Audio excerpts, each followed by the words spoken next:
Good morning, everybody. Happy Kwaai Day. Wow, this is the 35th Kwaai Day we've had. Great to see you all. This is the event I look forward to each week. I hope it's the event you look forward to as well. We come back from the summit. Now we're back from the summit. Actually, last Sunday, we returned exhausted and exhilarated. So just to recap, the summit was co-located at Scale. In fact, we programmed their AI track. And the Thursday, which would normally be a ghost town at that conference, at that expo, we packed out the room. There were people lining in the corridors, waiting to come in.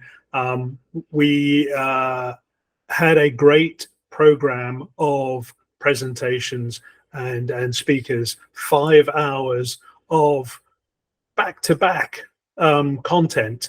We had barely had a break between each one, maybe 15 seconds a break between each speaker, and people were standing in the hallway waiting for seats to become available and then coming in, and there was a buzz of conversation. We let me list the speakers we had, but you can go and find them online. We had Doc Searles there in person. He's the author of The Intention Economy and many other influential texts. There he is. And in fact, I've just come off a call with Doc Searles. We're on an IEEE working group where we are speccing out the machine-to-machine protocol between what would be your personal AI assistant, your AI agent, and third parties. And he was talking about how we need to completely invert the model. B2C becomes me to B. You are the first party. I'm the first party. Vendors are not the first party. And so when we, as we currently do, we are subjected with the terms and conditions from vendors. Now, instead, we are going to assert our own privacy terms. We're going to grant and revoke entitlements to our personal data. That's the whole ethos behind Me2B. This is an IEEE group that we're in. So I just got off that call. The call, in fact, is continuing, and I'm here for Kwaai Day. Who else did we have? We had Bruce Schneier. Bruce Schneier is a veteran of security, cryptography, and now he's an advocate for trust. He's also on the board of Inrupt. Inrupt commercializes the solid secure storage spec, the secure CTO of Inrupt. Is he as well? Okay, great. So Inrupt commercializes solid. We had Pankaj Kadir. Pankaj is a veteran of personal computing. In fact, he ran the wearables division at Qualcomm. Prior to that, Pankaj was at Intel and funded one of my startups that exited to Google. So Pankaj is a friend, and will hopefully, he's in the sort of orbit of Kwaai, in that Kwaai ecosystem, but he's now a VC. And so this is all ingredients for our success. We had John Willis. John Willis is a DevOps veteran, and now he's in the nitty-gritty of the pipelines and the automation and the infrastructure associated with machine learning. And he went deep into it, the problems of scaling machine learning pipelines, and where the challenges live. We have adopted RAG, retrieval augmentation generation, and he went into the performance trade-offs in RAG implementations. very insightful. This was high quality content that you wouldn't normally get. Normally you'd go to a trade show like this or a conference, and the speakers giving you back-to-back infomercials about their products. And we certainly weren't doing that. In fact, we were being somewhat subversive and talking about a vision of doing something very different. We had our own internal speakers as well from our own group. We had Balaji talking about what is personal AI. He was there with Roman, and Roman, who is our resident architect for personal AI, presented the structure, the architecture of our personal AI that's come out of our personal AI work group. But Balaji also is exploring what the user experience would be if you wanted to talk to your own data. And we actually demoed proof of concept at the conference that illustrates our vision for the future. Talking to your own data can be extremely empowering. The demo itself was not in itself revolutionary. There's so many talking head RAG demos.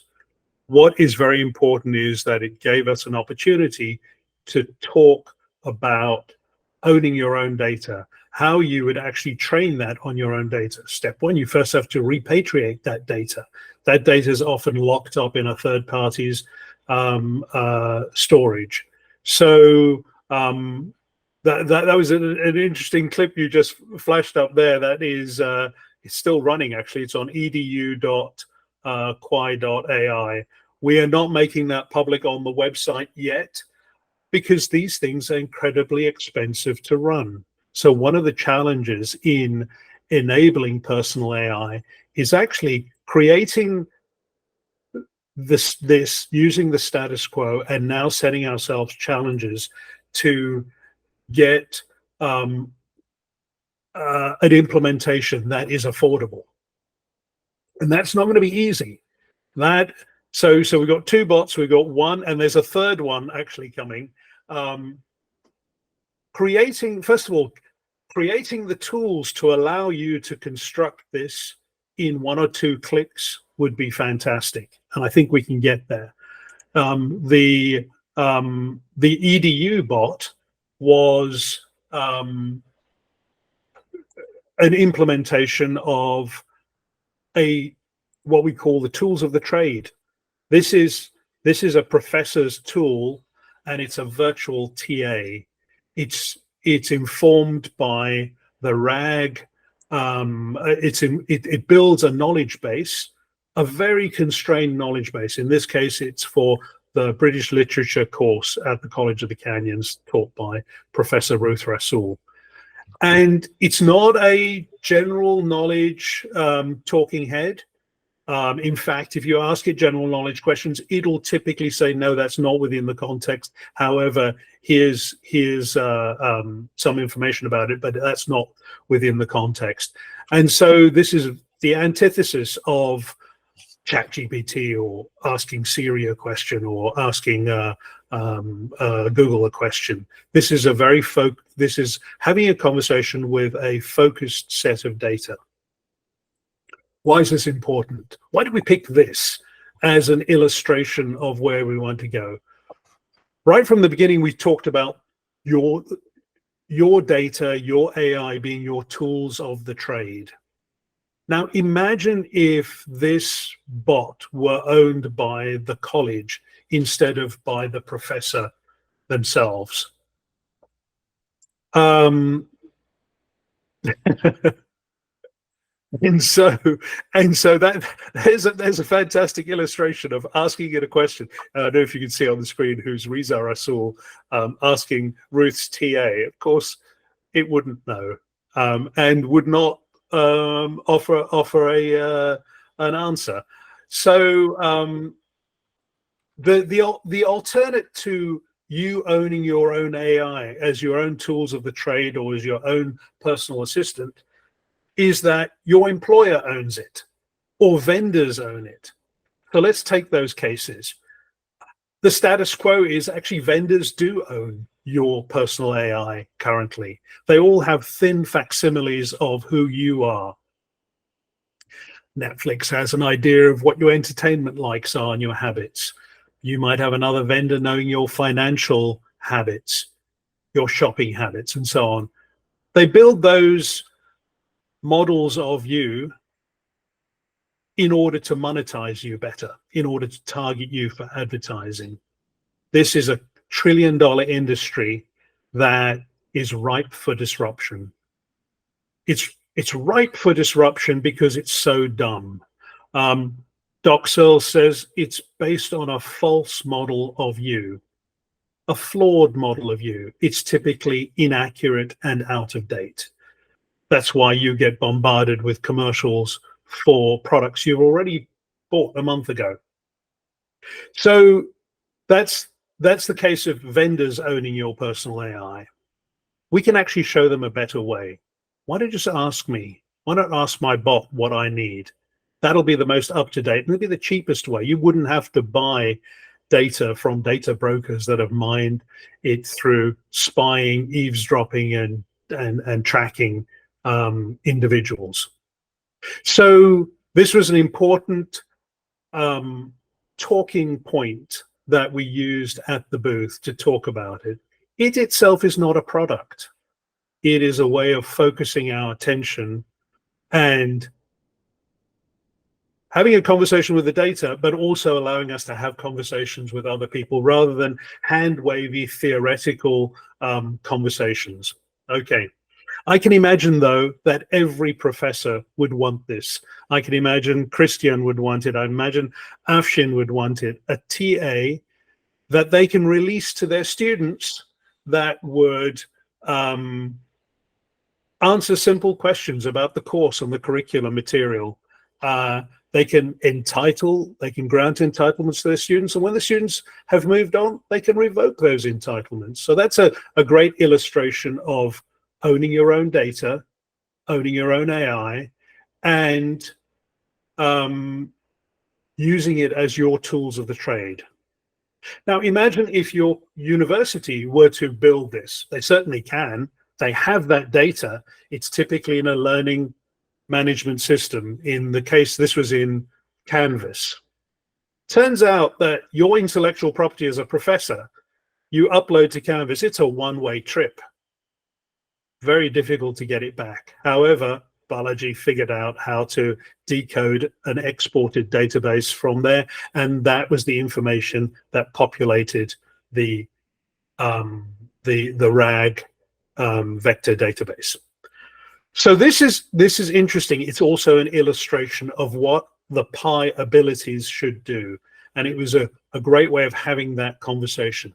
So the Pi ability, that should be some basic methods in the ability. An ability is an extension, an app that extends your personal AI. So in this case, this is a professor's teacher's assistant type of ability.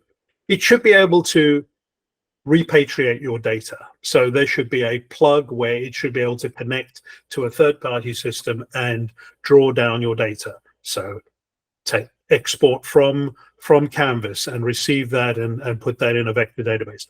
It could be going to your bank and exporting that your transactions for the last year, and that would go in your vector database. It could just be going to your email inbox and indexing it, and now you've got a vector database. The vector database is not a copy of the data. It is a vector representation. It is in fact the essential meaning of the data. It's represented in a semantic space. So it's the meaning of the data, but it also has links and references back to the original data. You see many of the answers that come up here. You'll see right at the end, there's 1, 2, 3. those are links back to the original data. So the talking head is giving you an answer to your question, but saying, here is the source from which I drew the answers. Okay, so this was a very important implementation of illustrating the concept of talking to your data, why it's important, and so on. The Arcus team showed us the other way of interacting with your data. And I wonder, Matt, if you've got any illustration of that. But this is the machine-to-machine type of communication. Part of what we're doing in the IEEE P7012 working group is developing that protocol. And the Arcus team showed how you could automate the interactions with from your personal assistant could interact with third-party systems in an automated way. This wasn't a complete representation of that because we don't have that spec out of IEEE yet, but ultimately we will be coding to that spec. Very important that we don't go and reinvent wheels that already exist, and we are deliberate about trying to adopt standards where they do exist. So I liken this work that's going on in the IEEE group to the way in which the POSIX spec preceded Linux. So Linus wrote 10,000 lines of code as an implementation of the POSIX spec. Okay, plant that in your mind. I'll come back to that later on. Let's continue with the summit. We had presentations. So Ruth Russell presented the EDU bot. We had some fantastic panels. That were, we had a panel on policy. Mark Vega was on that. Richard Witt was on that. Who else was it? Sushil. I can't remember who were the policy attendees. Brittany and Ruth. Sorry. And yeah, my bot doesn't know who you are. We also had we had three panels. We had one based on fundamentals, but let's go back to the AI fundamentals. Kai Pham, who's one of our board members, I count him as a friend, and a friend of Kwaai. And Kai has a company, a startup called Thinking Node, and Thinking Node Life is the implementation that's commercializing the reasoning AI innovations that he's made, commercializing it in the life sciences space. So we just gave him a short slot. He also had a much larger talk in the main scale program the following day. But it was really informing the entire audience that correlation is not causation. Correlation is not causation. There's so many examples of that, and he illustrated it. For instance, people in Finland live 6 years longer than people in the US. It doesn't mean that if I move to Finland, I'm going to live 6 years longer. That is just a confusion. And so the big gap in, or the addiction that we have in AI is an addiction to using data correlation as the only tool. And I also ranted on about it as the height of intellectual laziness. You can look at these talks. These talks are on YouTube. We are going to be putting them out on LinkedIn. We've started feeding them out, be a kind of a rolling thunder of releases of these talks. So my talk was on fluidic neural networks. You can fall asleep to that one when the video comes out. I'm not sure if it has already.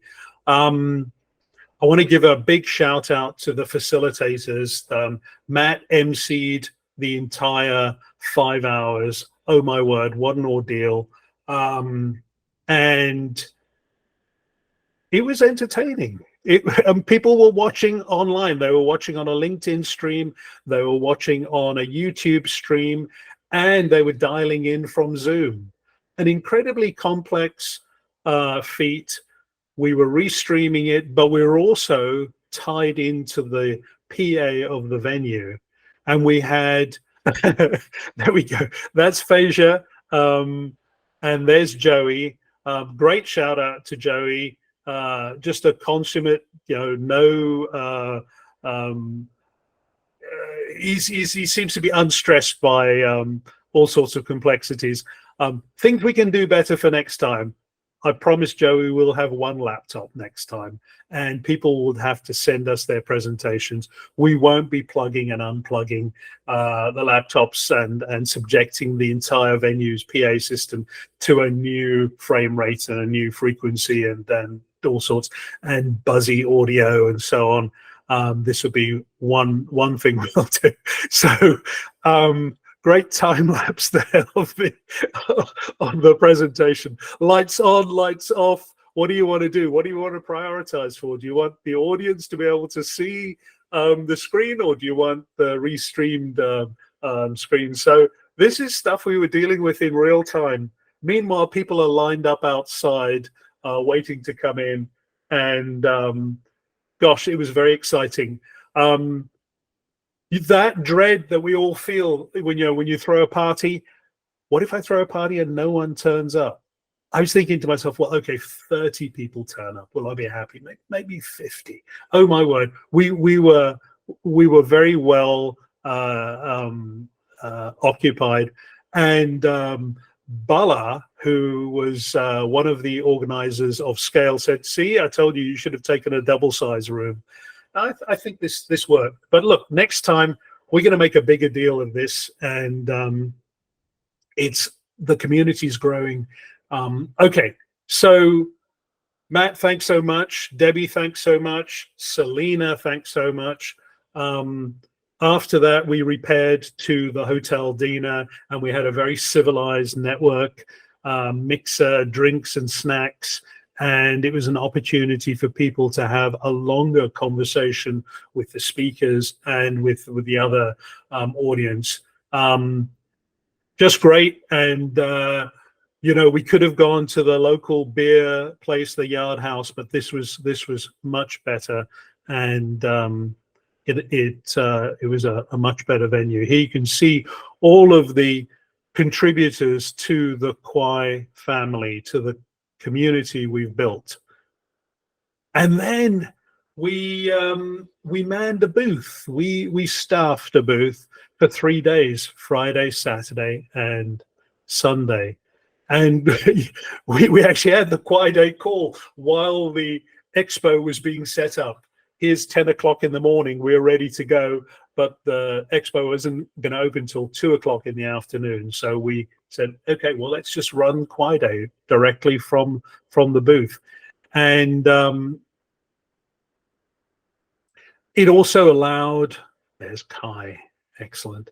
It also allowed visitors who were intrigued by the content at the summit to come and have one-on-one conversations with us. We were addressing our message largely to a developer audience. That's why we were at the Linux Expo, the SoCal Linux Expo, because we're still growing our community. The pitch we make to developers is, hey, you might be between jobs. That AI has done a number on the industry, and you might be between jobs. Come and spend some time at Kwaai. You'll learn. about AI. You can get yourself involved in cutting edge AI development. We've got some senior folks who can mentor projects. You might be able to spin up a project of your own. You'll definitely have something that will add to your resume. Your resume won't have that gap in there. You will be contributing to something that you'll feel good about. Be part of a community. There's no pay, but hey, this is the wildling army that we're gathering, and it's going to be unstoppable. I think this is our key ingredient for success. It is tapping into the mayhem that AI has caused in the industry for employment. Come and devote your time to Kwaai.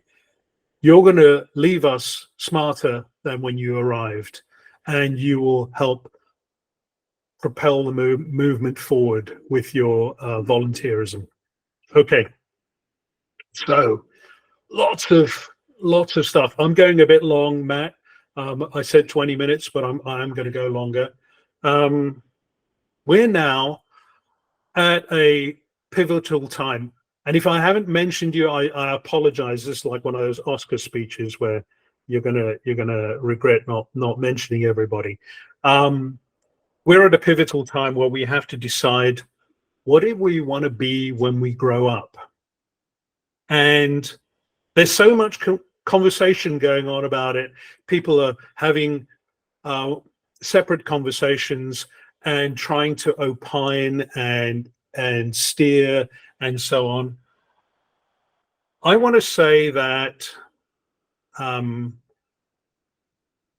this is not something I'm going to dictate. When I formed Kwaai, I did not set the agenda of what we're going to do, what is the exact recipe for success, what is the roadmap going forward. I had a broad idea, kind of theoretical, esoteric, democratizing AI. How we implemented that how we refined that mission into building personal AI, pursuing personal AI, came out of deliberative dialogue with the community. I'm committed to not having one person drive the movement. I don't want a cult of personality. It's eminently unscalable. Okay, that's not going to be our strength. I also don't want the loudest voice in the room to dominate the conversation. So there are many people where there are sources of wisdom, but they are too shy to speak up during meetings. We need to listen to those voices. It's so important. And I'm going to urge you all to listen more than you speak. It's very important. Okay, I'm seeing thumbs up, and I don't want to get too preachy about this, but there are three fundamental questions we're going to face as we try and figure out our plan for the future.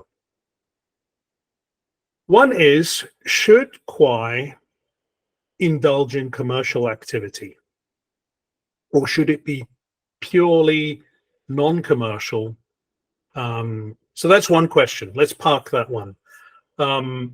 Should Kwaai become a spec organization and not build products like an IEEE, like many other organizations, and just stop at the product and not actually implement any products?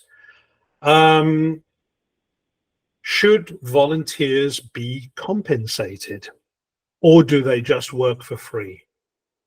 Those three questions are actually intertwined, and the solutions you come up with, I have an opinion on what that should be, but I'm going to convene a series of meetings. We're going to start off with a town hall. And at the town hall, I want those people who have signed up as advisors. I want them to speak up. So if you're not an advisor, you're going to be if you're just an observer, you can observe in the town hall. But I want them to speak up on these 3 questions. I've got a draft of an email that I'm going to send out to those that have signed up as advisors. Okay. And in the town hall, you'll have 2 minutes. 2 minutes, hard clock, 2 minutes to speak up and express your opinion on this. You can write your opinion more verbosely than the 2 minutes, but let's hear from everybody. Those opinions, that feedback, will be the ingredients that go into a proposition we'll put forward to the board. The board can vote on it. Okay, so look out for the email for the invite for the town hall, and we'll ponder those 3 key questions going forward. Okay, Matt, I've gone long. I'm gonna pause there and hand it back to you, and maybe you can get us back on track.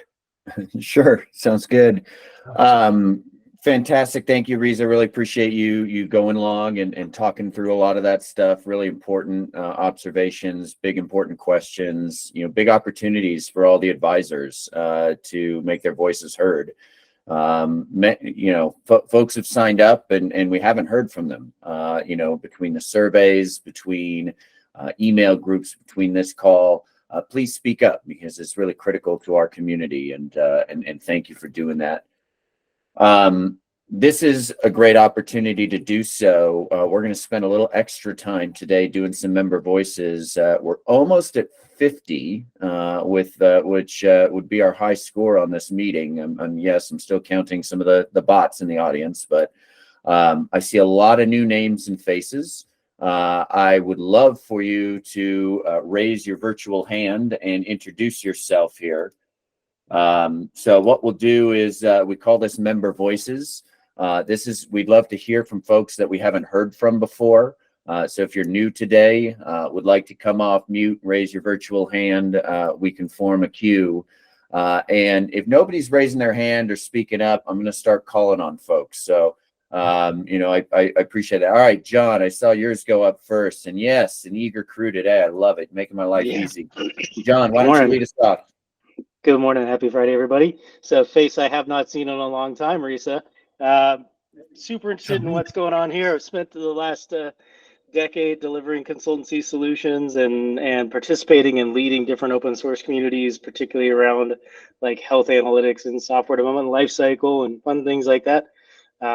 Get to spend a lot of time poking around with things like Gemini 1.5 right now at my current job, and super interested in where this is taking us. I love the fundamental pivot of the me to be idea, and where that aligns with policy and takes what can be either a massive leap forward for all of us or a massive drag backwards. I am super excited to see where this thing goes. I'd love to see you leading it, Risa. John, great to see you again and hear your voice. Thanks. You as well, sir.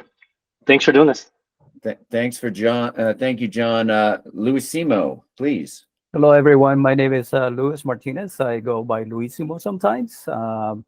I'm in Los Angeles. I am retired. I had a conversation with Riza a couple of days ago. I'm a member. I want to learn from everyone here and learn not only what the group is about, but maybe how I can also contribute. So, and I'm looking forward to getting more involved, getting more knowledge and all of that. So I'm looking forward to interacting with as many of you as possible. So good day.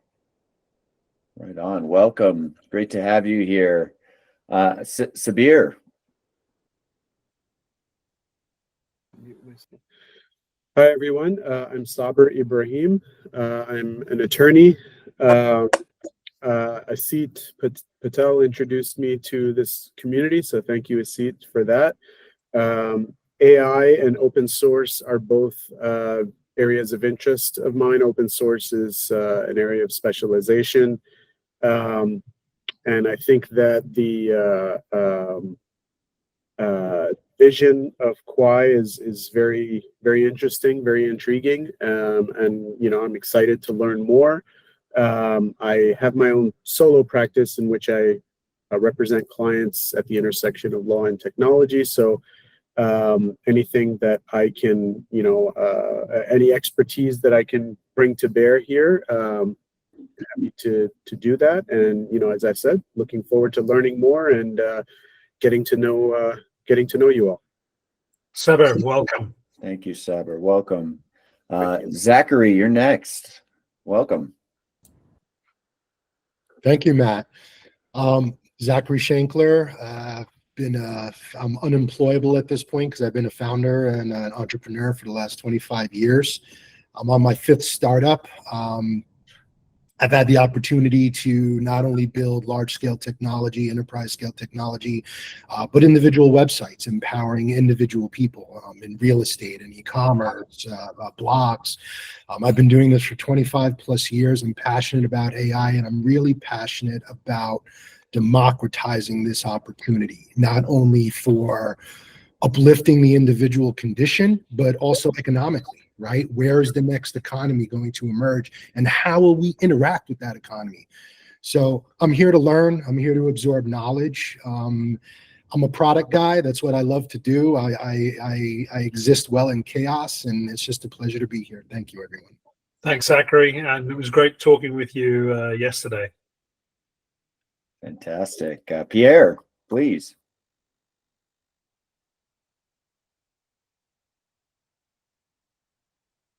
You're on mute, Pierre. Oh, there. Yeah, I unraised my hand but didn't unmute. Sorry. There you go. So, hi everyone. I'm Pierre. I work at Fastly. I consider myself a data sovereignty and self-hosted advocate. These days, I'm really trying to think about how the world should live around, like, you self-host your own data, and I feel like this is everything that the first part of the meeting really resonates with me. I didn't have a chance to attend the summit, but I just passed. I just passed the summit, and then I saw what it was about. I was going to NextCon, and that's how I met this group. And I'm really excited to share about this, and also to learn a lot about this very diverse group. Well, welcome. Love it. Great to have you here. LA area is getting strong. Toby, you're going to need your leadership down there. Awesome. Harris, please, welcome. Hello, everyone. Hi, everyone. My name is Harris. I was introduced actually by a friend that I worked with in a startup years ago, Joshua Weinstein. Yeah. He highly recommended for me to reach out. I've been sort of between adventures, looking at different prospects. I do have some background in high tech and leveraging AI, computer vision, these kinds of pieces. I do have a development background. Actually, Joshua sort of mentored me into being an HTML developer back in the day. So certainly grateful for him and teaching me those skills. And I've got really a deep background in the decentralized crypto space. So I spent a number of years actually working at Web3, working for the Cardano blockchain specifically, and working with communities, engaging communities to take on projects. And actually, I got pretty involved in the ecosystem governance of those pieces of, how does this organism, this decentralized organism, work? How do we decide what is best? Help to build some voting systems that were decentralized as well. So I'm just really thrilled to take part in this sort of volunteer mission, looking for hands-on work to step into and support, so we can all achieve things that are tangible. I am a product guy as well, but I also have driven projects, done development, spinning up my Python chops as well. So certainly ready to help develop the robots as they happen. I have built robots from the ground up, autonomous vehicles, a bunch of other things. So anyway, happy to be here. Thanks, Reza. Harris, Thanks, everyone. I'm looking forward to our one-on-one later on. Thanks. Yes, awesome. Thanks, Awesome. everyone. And yeah, welcome, Harris. Great to have you here. Thank you to Josh for making that connection. Oops, shoot, not in the right place. Sierra, you're up next. Welcome. Good morning. Well, morning where I am. I'm a student. I go to CSU San Bernardino and I study cybersecurity. I'm really here to learn. I was very honored to meet Toby yesterday and at the GTC conference, which I was invited to, and I was just more just in awe of like the opportunities that we were able to connect with. So I'm here to learn any new opportunities or new things I can learn. I'm always open to. So grateful to connect with you all. We're grateful to have you here, Sierra. Thank you. Toby, grateful to you for making that connection out there. Albert, hello, welcome. Hello, thank you, Matt. Let's see now. I was introduced to Riza, I don't know, a couple of months ago, and what Kwaai is doing is really fascinating. I'm very interested. I've been a CTO for quite a few years. Formerly a developer, a lot of back-end experience, a lot of architectural experience. I've been following AI for like 25 years. So it's a bit of a hobby for me. I'm now doing a little bit consulting in this space, and I'm just right now acting as an observer to get to learn a little bit more about the direction that Kwaai wants to go in, and seeing how I might be able to contribute. The whole journey is really, really fantastic, and I think it's amazing to be in at this early stage, frankly, in history. Anyway, I'm just right now acting as an observer, but I'm looking to see where I can contribute, where I feel like I'm going to be the best fit. So anyway, that was it. Welcome, Albert. Yeah, Thank welcome, you. Albert. Great to have you here. And thanks for your observations. Appreciate you chiming in. Barrett, you're up next. Hi, everybody. My name is Barrett Booth, and my background is as a technical recruiter. And I found out about you guys on the meetup groups, and I was really excited the more I learned about what the organization does. And so I had an opportunity to talk to Riza, and I'm even more excited about what you guys do and hopefully being able to learn from the group as it gets bigger, but even more importantly, contributing and hopefully supplying some more key pieces to the organization. So thank you. Fantastic. Welcome, Barrett. Thanks for joining us here today. Really appreciate that. Jordan, I think I met you last week. Welcome.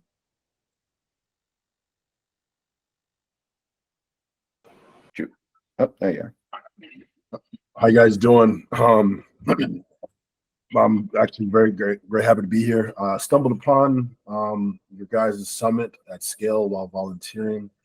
I'm very happy to have been a part of just watching that go down. Learned a lot from everyone who's been there. Just learning like how PAI or personal AI is really what is trying to empower the individual, and I'm all about that. I operate as a security engineer, so coming from policy, but then also technical aspect things, making sure that while empowered, that people are secure is definitely one of my root motivators in being involved in this situation. And whatever I can do to contribute in whatever capacity, like I'm here to do development, policy advocacy, all that stuff. I'm here really to learn from all these experts here. You guys, it seems like an awesome think tank, and I'm here for all of it. Thank you for letting me join.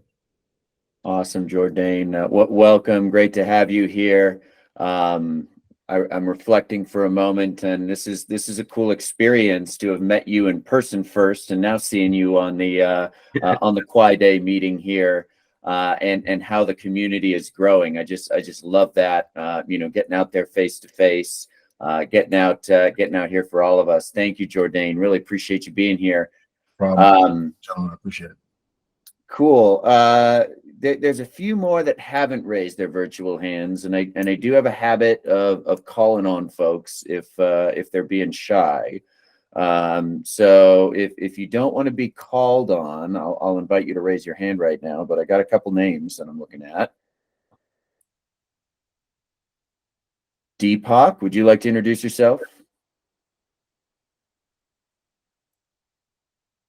Sure. Hi, Deepak Mehta. Norman Tyrell had invited me to last week's meeting on Thursday, which was quite honestly the first time I'd heard of this initiative. It was pretty fascinating being there, listening to the presentations from everyone. So I'm just sort of dipping my toe into it, trying to figure out, everything about Kwaai and where exactly I could fit in.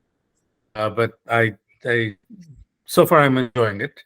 Granted, it's just been a few hours, but stay tuned and hopefully be a more active member of the community. Thanks. Awesome. Well, come on in. The water's fine. We look forward to having you here. Thank you so much, Deepak. Thank you.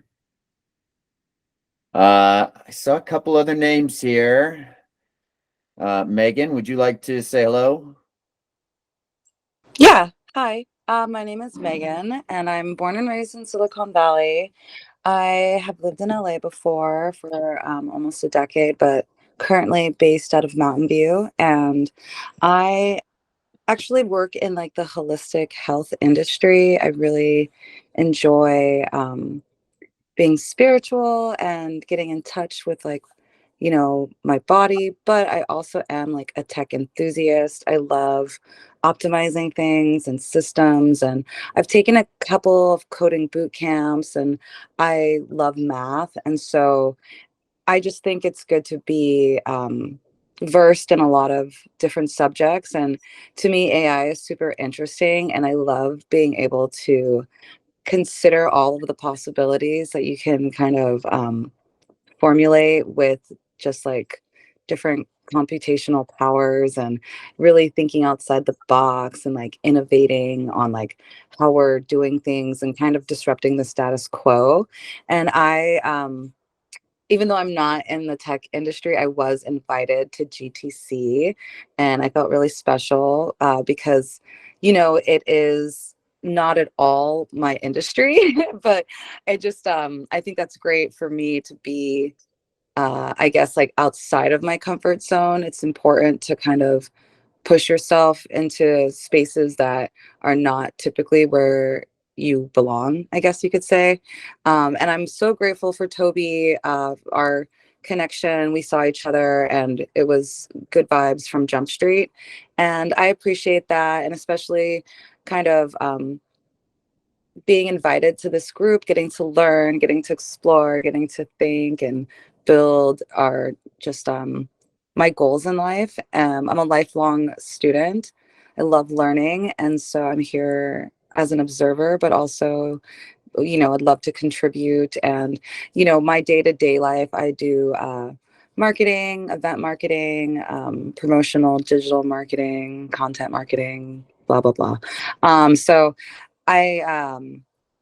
I want to be helpful. I just have to kind of see where it all fits together.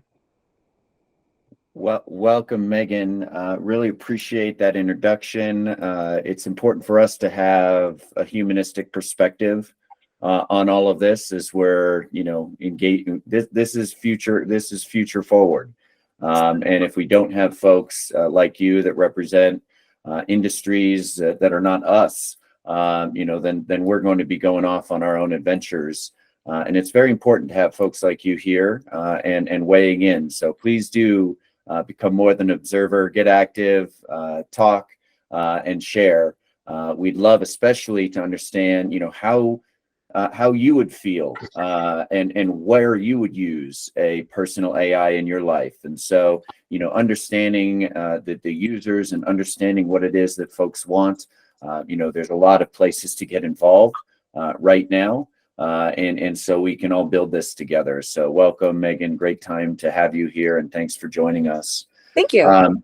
More broadly speaking, if you have not been invited to the Slack group, that means you've only signed up as an observer. Membership has its privileges, so we can certainly get you invited to the Slack group if you're interested in joining up. I'm going to stick the invite link in the chat right now. Please feel free to pop in. But the Slack group is where we're trying to organize a lot of these different working groups, a lot of asynchronous communication. You'll find a policy group in there. You'll find everything from a fundamentals group to a philosophy group. There's great tech talk happening. There's a Kwaai marketing channel. There's a Kwaai funding channel. So as you're looking to understand where you get involved in Kwaai, please do join us in the Slack channel, in our Slack work group. Find a channel that speaks to you. And please, you know, introduce yourself, certainly in the introductions channel, but introduce yourself to the group. There may be a recurring call going on that you can attend down that specific work group's track. So please join us there, and I'll drop a link in the chat here. If there are no more today, I hope I haven't missed calling anyone out. I think I've got everyone. We've got some good other folks, but we've got maybe time for one or two more comments if anyone would like to share.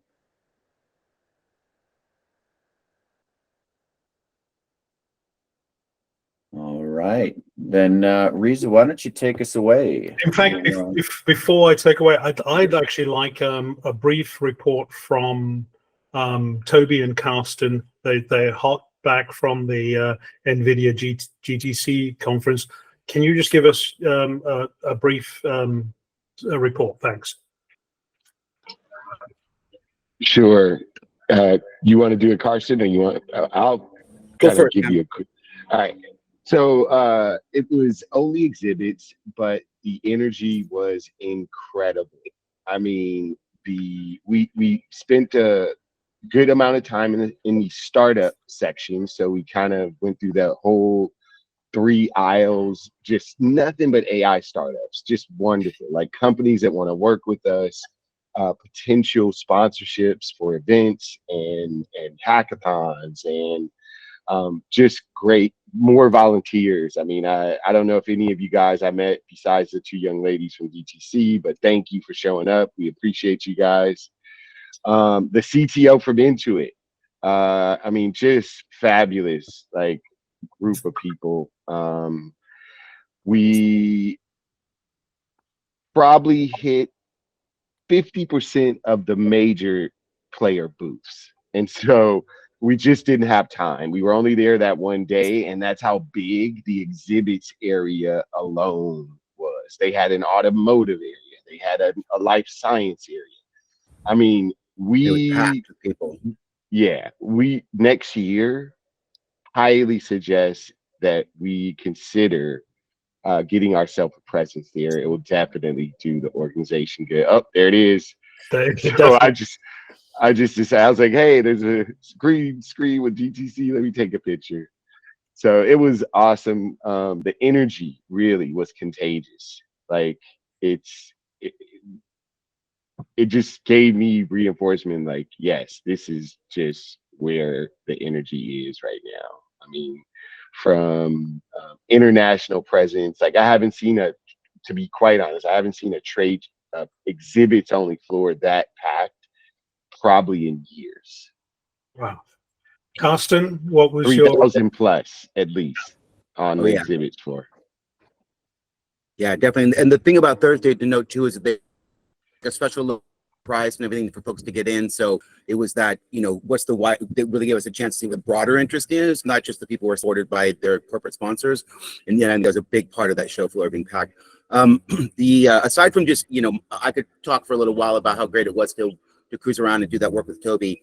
A lot of I learned a lot. Hope I was able to show a few things for him too. But some things that really struck me as well were things like we got a chance to like really test our messaging out and see what was really striking with people in a really short amount of time, particularly the like the startups and so forth. It seemed to really resonate to people to focus down on, we're doing these 3 things, here's what's happening in those areas, and also to make sure that they had the context of personal AI.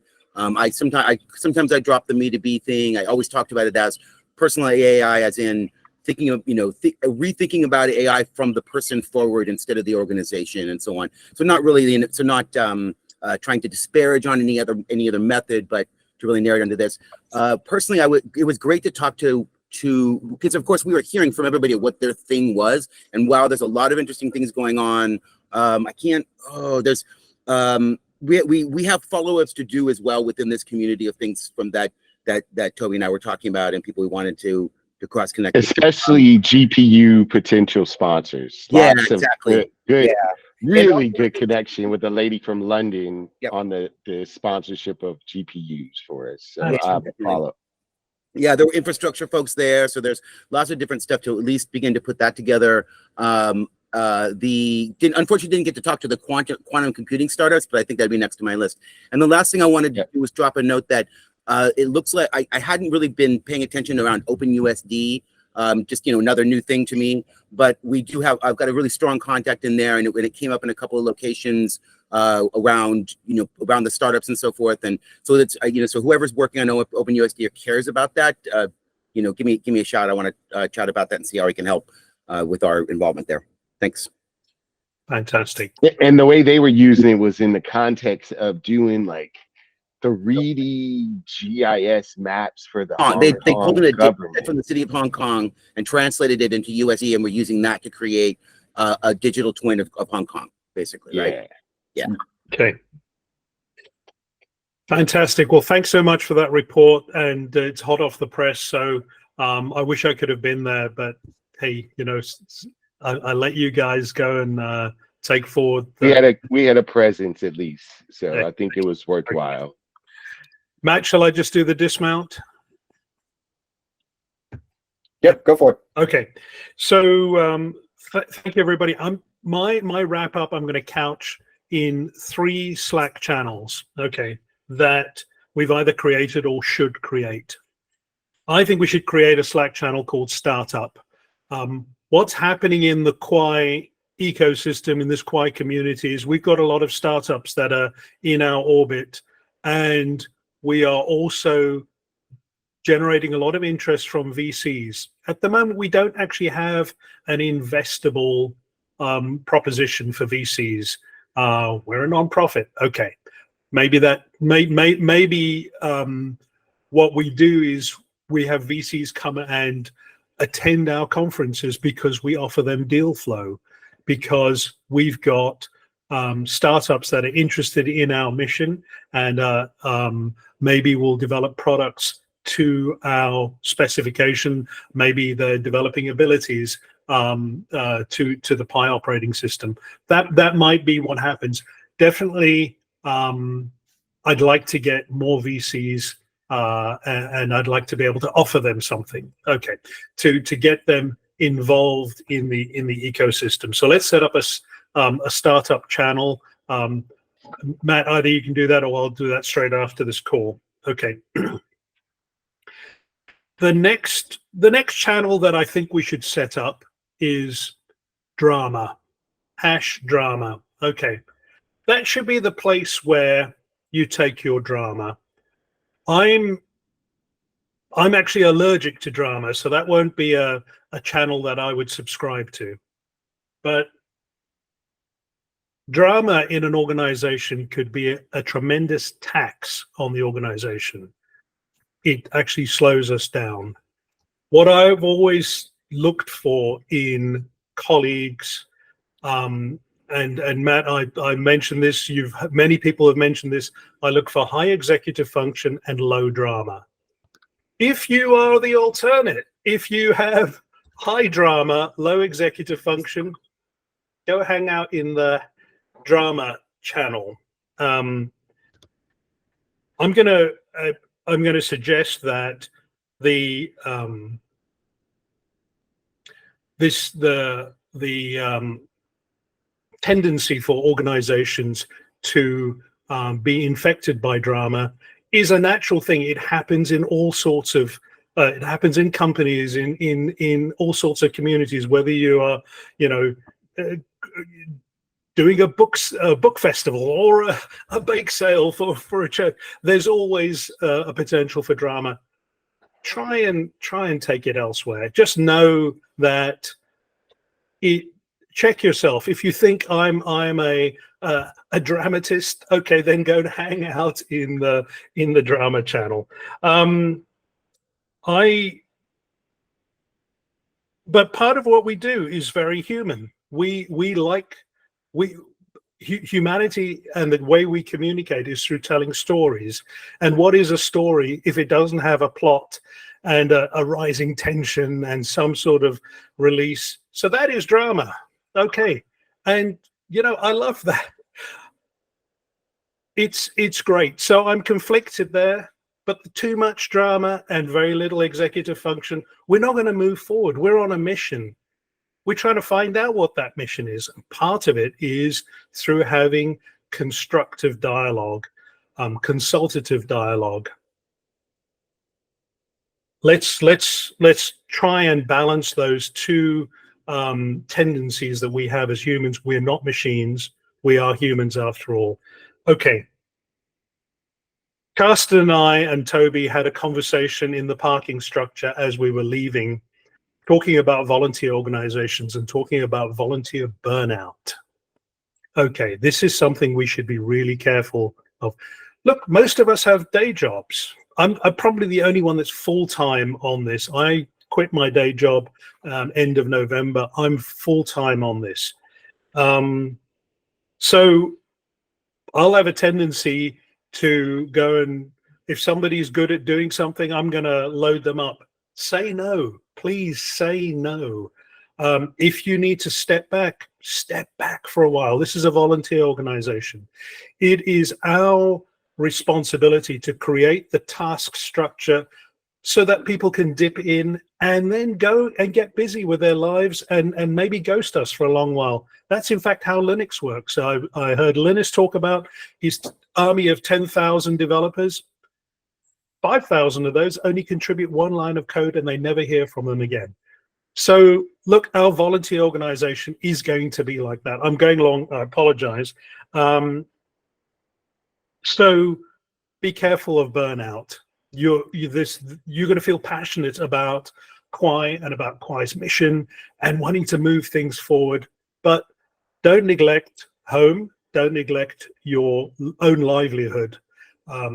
Otherwise, you're also going to be hurting and you're not going to be able to contribute to the mission. So be measured in that. We can take it slowly. The cool thing is we're not a for-profit entity.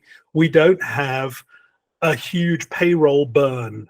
That was what I would be so conscious of when I was CTO of a startup, that we had to move forward.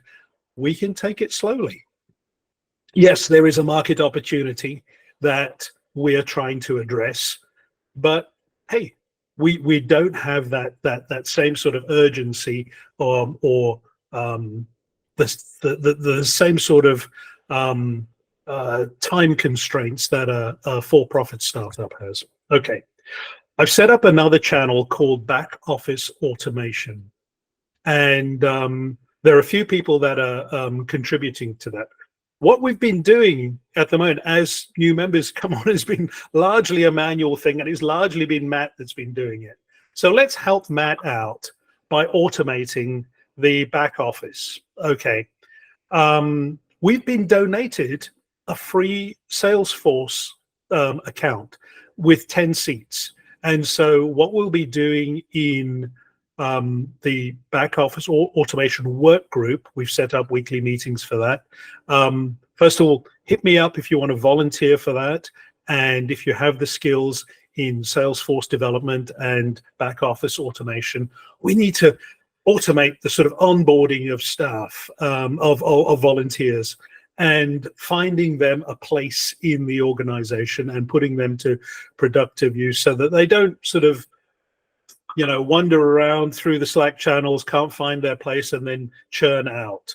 We want everyone to come in and have a meaningful onboarding experience and get engaged and be productive and feel good about themselves. If their motivation is to get educated, great. Then we'll put them on a track so they can end up getting smarter. If their motivation is to contribute to code, great, we'll put them on that track. And we need to figure out, okay, what are their particular skill sets and where can they contribute? If their motivation is to contribute to research, fantastic. Hit me up. The AI Fundamentals Research Group is great. We can figure out, are you hardcore neural network? Are you life sciences? There's a whole area. If your motivation is policy, we've got a policy work group, and we're developing alliances with other organizations to further our goals in policy. So I want to thank you all very much. Look, this is really hard. That's why no one else is doing it. You're at this place because you're self-selected. You're some of the smartest people I know. I shook my Rolodex to initially do the call to action, but now the smart people in the organization have also invited other smart people. So if anyone's going to make a difference to AI and steer it away from its straight line path to dystopia, but steer it towards a path that's more humane, it's going to be you. So let's move this organization forward. Thank you very much. Happy Kwaai Day.